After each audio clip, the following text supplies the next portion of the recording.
a general use scanning persona. But then she gets a battle mode, and then a fucking stage mode, which was capable of going toe-to-toe with a Sagiri somehow.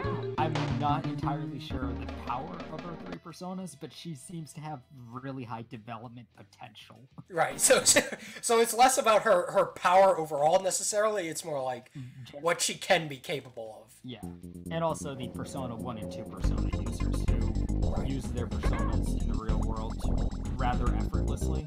Just freely. As well as being able to switch between multiple personas. Next up is A tier, and this is where we get some big boys with big boy stuff. One of these boys is very interesting to me, so why don't you go down the boys? So first, I'm going to talk about Yu Narukami and Toru Adachi, because they are, for all intents and purposes, given the same personas. They got the same ones from Professor Izanami. They fight toe-to-toe, like, completely evenly in Ultimax at some point. Yeah, he was also capable of harnessing the power of friendship, like, really well. And he's just like the chat of chats. This is base level wild card. And Adachi, despite not having the wild card, has... I think Adachi does have the wild card, but he's just an idiot, and he doesn't know how to use it. That is worth discussing. Yeah, at some point that'll probably be a video. Yeah, Adachi does have the ability to, like, casually talk to shadows and stuff. Like, he bosses them around in his dungeon. Yeah. Has them play games with you. That is a TV World exclusive ability, but he is very high up as far as Persona users go. Next up on the characters I'm going to talk about is Labyrinth. She is a prototype anti-shadow weapon, and being a robot... Yeah, that just makes her a killing machine. Like, physically speaking, she is a weapon of destruction. She's got a lot of really helpful tools up her sleeve, and while she doesn't... I don't know how experienced she is using Persona, she can use it to hurt people, and that's all she really needs. And next up are the two, like, more debatable characters here, Persona Cross Detective Naoto and Junpei. I think Naoto should be, like, at least a tier higher. Persona Cross Detective Naoto suffers from a similar problem to Okuyasu from JoJo. Okay. Her persona is technically one of the best things ever, but she's limited by her own thinking. Okay. Persona Cross Detective, she basically only uses the persona for support purposes because that's what she thinks girls are supposed to do. Okay. Her own, like, gender roles, which she is adhering to, is what's holding her back. Okay, so through the power of sexism, she belongs in A tier. Yes. Her persona, by the way, for those who didn't read it, has a special ability called Ability Tune, which can manipulate variables of other personas. Right. So to me, that means that in a battle with any persona user, like, she wins, pretty much. Yes. So that's why I'm thinking she should be an S tier, but apparently she's too fucking stupid to realize you've got the most broken thing ever. Yeah. She doesn't fight people, because that's what boys do. Right. Only boys fight, yeah. With their penises. Yeah, they fight with their penises, which she doesn't have. Yes. And Junpei Iori, the man. The reason why he's higher than his companions is because he has one of the most interesting awakenings in the Persona series, like Second Awakenings. When he gets his tier 2 persona, his persona fuses with Chidori's. And Chidori's had some interesting techniques at this, like giving life. Junpei basically has, like, 2 lives to work with. Yeah, he's got, like, a passive regeneration power. Yeah. He has a healing factor, plus he's just generally really good, as all Persona 3 Persona users are. Plus he has the added benefit of being very difficult to kill. Yeah, so that's why he is in A tier. You could make an argument that he belongs a tier lower, but I think he belongs a tier higher. Okay. Having a special ability generally puts you 2 spots above your companions. S tier, Tatsuya Suo. Swoofs? Tatsuya Swoops. In Persona 2 Eternal Punishment, Apollo has the ability to stop time. I think that's all that really needs to be said, but he also... Yeah, it's a pretty good ability. Yeah, he also has, like, the pain of remembering and shit, and if he reminds his friends that he exists, then really good, as all Persona 3 Persona users are. Plus he has the added benefit of being very difficult to kill. Yeah, so that's why he is in A tier. You could make an argument that he belongs a tier lower, but I think he belongs a tier higher. Having a special ability generally puts you 2 spots above your companions. S tier, Tatsuya Suo. Swoofs? I guess. I mean, that would probably end up in like a draw match. Yeah.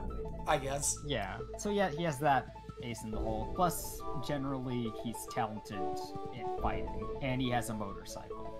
So that's cool. Yeah, the motorcycle is what really puts him in S tier. Yeah.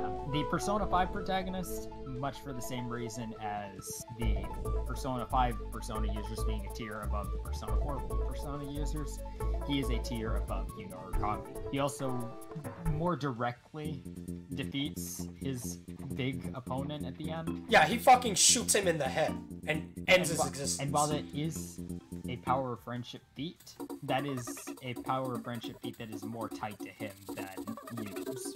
Next up is Aegis.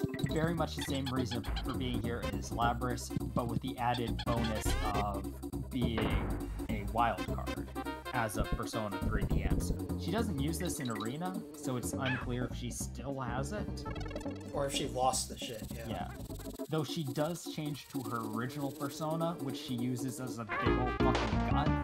And I think that her being able to change her persona's forms makes her a tier above usage than the others. Yeah, she's got like the physiology of being a death machine, like Labris, plus the combat experience from years at that point of doing shadow operative stuff. And wildcard.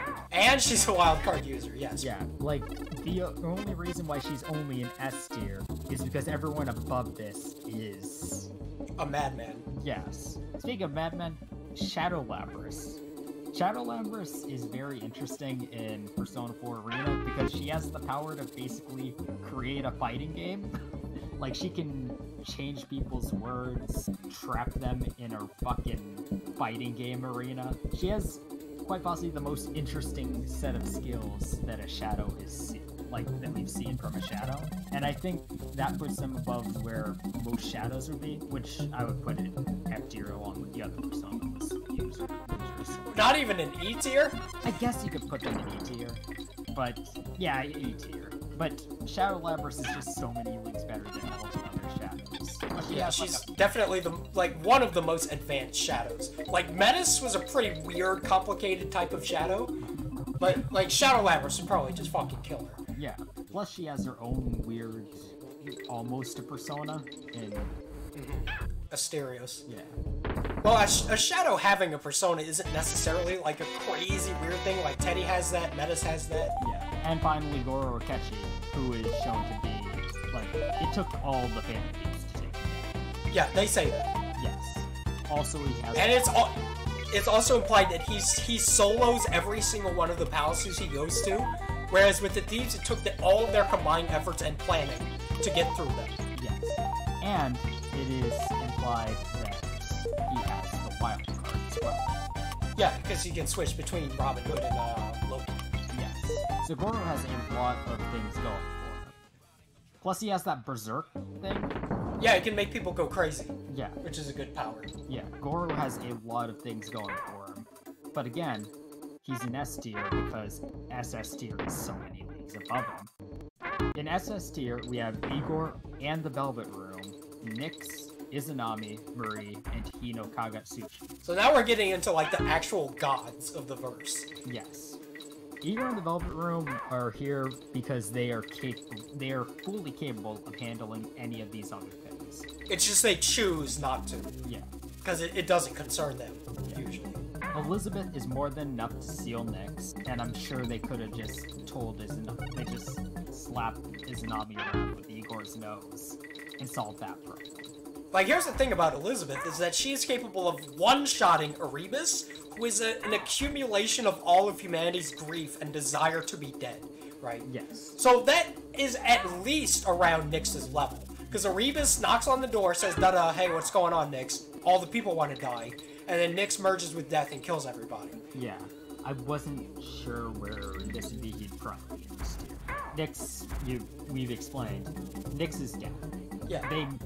He can be sealed, but he is dead. He awaits us all. Izanami, actual death goddess, kills 1,000 people a day because she has to. And she created the fog and the Sugyus. one of which managed to make the tier list. The other Sagiris were really weird and not really worth including. Yeah, Amino Sagiri is probably like... I don't know, where would you put Amino Sagiri? I mean, he's between S and SS tier, but not